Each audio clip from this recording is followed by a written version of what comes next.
This statement by Theodore Roosevelt is the anthem of bullish investors because our 26th president said, "It is not the critic who counts, not the man who points out how the strong man stumbles or where the doer of deeds could have done them better.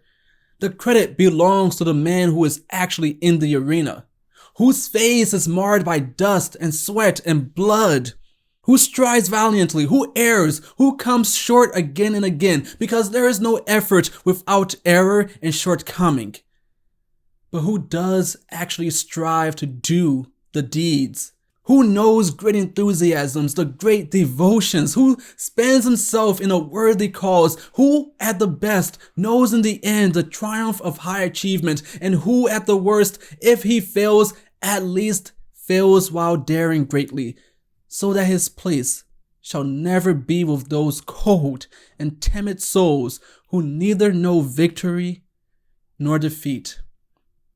No, it is not the critic who counts, not the man who points out the losses of the investor.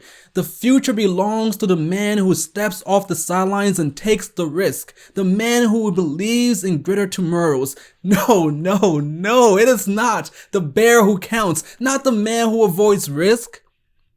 It is the man who makes great bets, who holds convictions in better days ahead, who on the best days seeks knowledge, and who on the worst days doubles down, because it is not the man who is afraid of trial who counts, not the man who favors days of the past, not the man who knows only comfort and safety. No, it is not the bear who counts. It is not the short seller who counts. It is not the commentator who counts.